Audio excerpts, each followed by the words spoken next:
didn't diminish my desire for the doctor's report to align with heaven, that by the stripes of Jesus, Dad was healed and whole.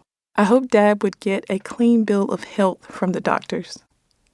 As we sat in the waiting room, I grabbed a cup of coffee from the small concession counter set up in the back of the room, grabbed a magazine from the table beside me, and began to occupy my mind as we waited for Dad's procedure to be completed. For a moment, I lifted my eyes from reading to see a man consoling a woman who was crying. I couldn't take my eyes off her. I wanted to look away but couldn't. I didn't know what had happened to her and her family, but my heart hurt for her. Then something on the inside of me, I know now the Holy Spirit, nudged me to ask if I could pray for her. My heart thumped harder and harder like a stampede of elephants. I looked around the room to see if anyone was watching me, because I was sure the entire room could hear my heart beating. And like most times when the Holy Spirit nudges me to pray for someone, I questioned it. Really? Do you really want me to do that? So I finally told my mom I'd be right back, peeled myself from the seat, and headed over to this lady. I knelt beside her chair and looked her in the face and asked, "Do you mind if I pray for you?" Tears streamed down her face, and she placed her hand on mine, nodded, and said, "Yes, please. My husband just went in for emergency triple bypass surgery. Thank you so much." So I prayed. I don't quite remember what I prayed, and I don't know what the outcome was, but I do believe God comforted her at that moment. Maybe it comforted her that even a stranger would choose to sit with her in this hard time. This would happen several times more at appointments with Dad, like on the cancer patient floor in Dad's last days. I just walked in to grab a cup of coffee in the family waiting room, and a wife whose husband was losing his battle with cancer sat alone in the middle of a cushioned sofa. She had both hands to her face, crying. I leaned toward her and asked, "Are you okay?" "My husband, he's not going to make it." "Oh no, I'm sorry. So sorry," I said, holding back my own emotion. "Do you mind if I pray with you?" She nodded her head yes. Then I prayed with her and hugged her before leaving.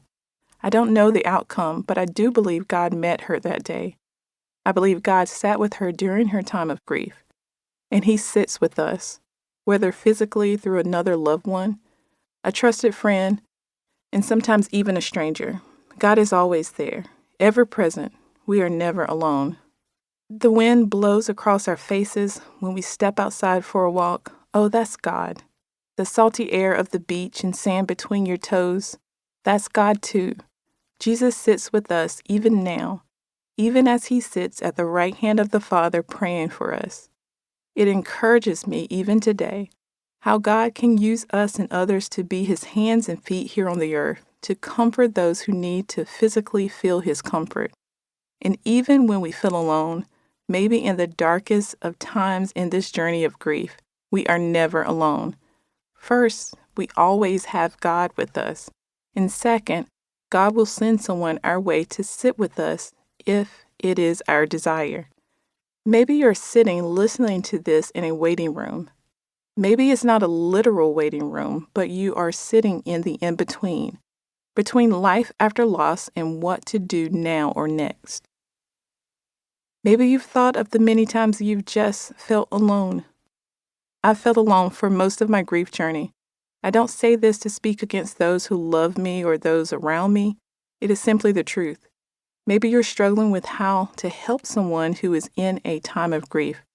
My husband will even admit to not knowing how to support me through my bouts of grief, but he truly has grown and learned how over the years, and that in itself is to be commended. When we love those who are hurting, those who grieve, we take action to learn how we can best help and be a support to them.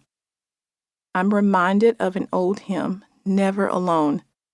The song reminds us how Jesus is always with us, how He promised never to leave us alone. So even when I felt alone, and even when you feel alone, we are never alone. These days, I find myself more in a supportive community with connect groups at church, writing communities, and prayer groups.